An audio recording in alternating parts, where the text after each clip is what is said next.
আমাদের গণতন্ত্র শিখাইতে আইসো না, মানবাধিকার শিখাইতে আইসো না।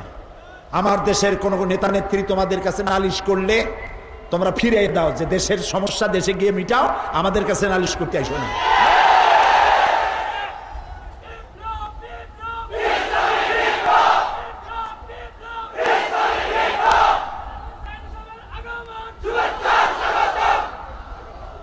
সুতরাং পৃথিবীর আমার শুভেচ্ছা স্বাগতম দিয়ে কিছু হবে না। ইসলামকে ধরু, বাঁচার পথ ইসলাম। বাঁচার পথ কি?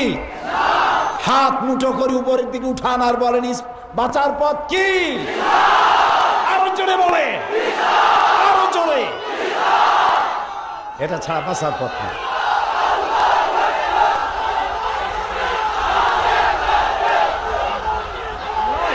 আজ আজ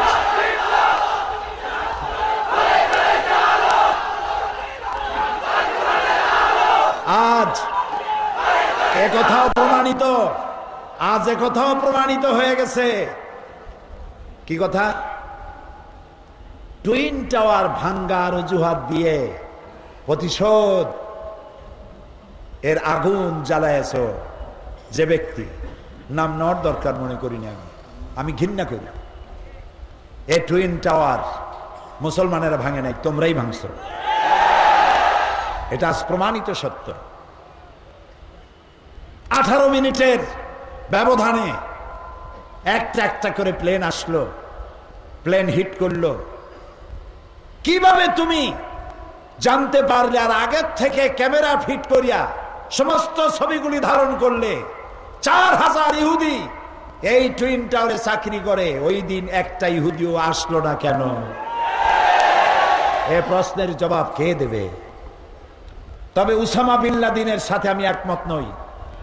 কারণ যখন তারা উসামা বিন লাদেনকে দায়ী করলো, সে বলল আমি এ কাজ করি নাই।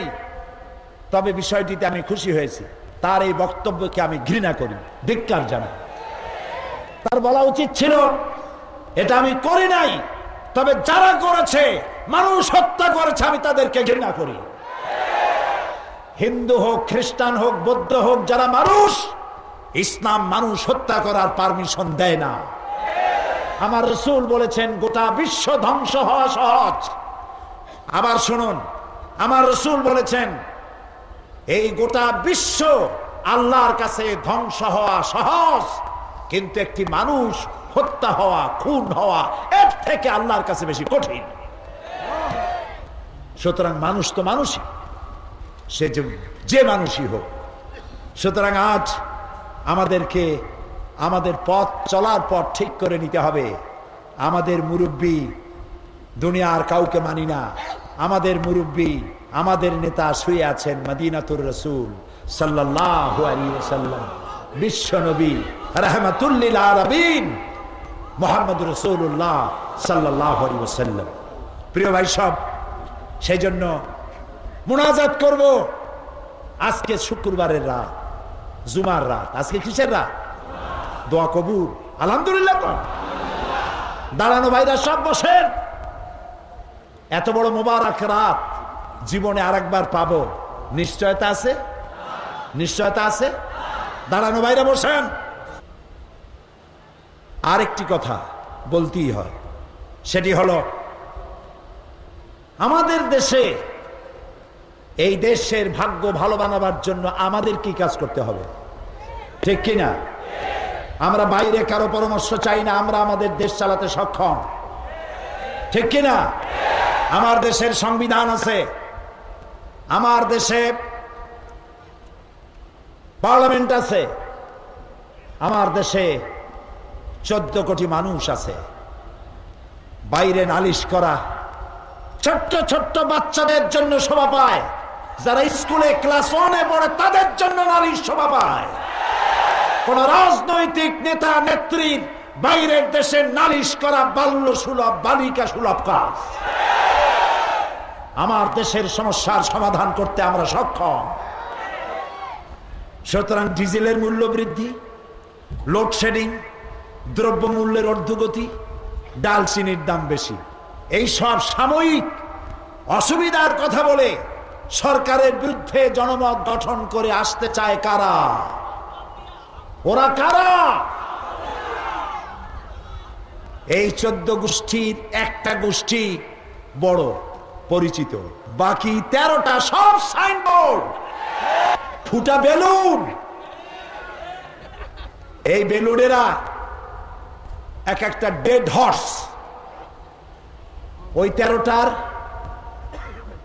সারা দেশে ওর একটার 500 লোক নাই। ওরা যেখানে বক্তৃতা করে ওদের মঞ্চ দেখানো হয়, শ্রোতা দেখানো হয় না। কাজী লজ্জা পাবে, শ্রোতার চাইতে মঞ্চে লোক বেশি। এরকম 13খানা সাইনবোর্ড নিয়ে জট বানাইছে। জোট না, জট। বিশ্বাস করুন, এই 13টার 13 জন নেতা নিজের মাতৃভূমিতে যেখানে দাঁড়াবে সেখানেই জামানত বাজেয়াপ্ত হবে। পার্লামেন্টের সদস্য কিয়ামত পর্যন্ত হতে পারবে না। এর কারণ এরা বামপন্থী। এদের সাথে দেশের মানুষ আর মাটির কোনো সম্পর্ক নাই। কাজী সাময়িকভাবে কিছু জিনিসের দাম দেখা জিজ্ঞেস করতে চাই, ডিজেল, তেল, চিনি এর মূল্য বেশি না মুসলমানদের ইমানের দাম বেশি?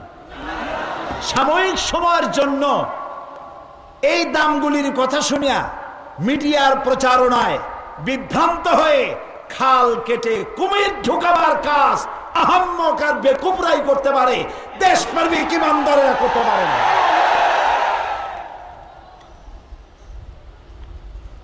দেশের স্বাধীনতা, অখণ্ডত্ব, অস্তিত্ব আর মুসলমানদের মাথার টুপি আর দাড়ি আর মাদ্রাসা আর পীর আলেম ওলামা সম্মান যদি রক্ষা করতে হয়, যে সরকার আছে একে আবার ক্ষমতায় আনতে হবে। সকলে ঐক্যবদ্ধ থাকুন, আল্লাহর কাছে দোয়া করুন, আল্লাহ তাআলা ষড়যন্ত্র থেকে আমাদেরকে বাঁচাও, ষড়যন্ত্র থেকে আমাদেরকে রক্ষা করো। আমাদের বিরুদ্ধে যত অভিযোগ হয়েছে, জামাত ইসলামী বাংলাদেশের মহাসমাবেশ, সেখানে বিশ্ব ইসলামী আন্দোলনের অন্যতম নেতা শিল্পমন্ত্রী মাওলানা মতিউর রহমান নিজামী যে ভাষণ দিয়েছিলেন, আমি সেখানে উপস্থিত ছিলাম। প্রত্যেকটি শব্দ ছিল এক একটা মণিমুক্তার মতো। সেটির সিডি ভিসিডি এখানে আসছে, আপনারা এটা দেখবেন কত বড় ষড়যন্ত্র চলছে দেশের বিরুদ্ধে, আপনার আমার করণীয় কি, এগুলি আপনারা সেখান থেকে নিবেন। আর টুইন টাওয়ারের মূল বিষয়টা কি সেটাও আছে, আপনারা সংগ্রহ করবেন। আল্লাহ যেন তৌফিক দেয়, বলেন আমিন। আগামীকাল হবে আখেরি মোনাজাত দেশের জন্য। আজ মক্কা শরীফ থেকে কম করে হলেও আমি অন্তত 1 ডজনের মতো টেলিফোন পেয়েছি। কুয়েত থেকে, কাতার থেকে, ইউরোপ থেকে, আমেরিকা থেকে টেলিফোন এসছে। এই আখেরি মোনাজাতে দোয়া চাওয়ার জন্য তারা অত দূর থেকে দোয়া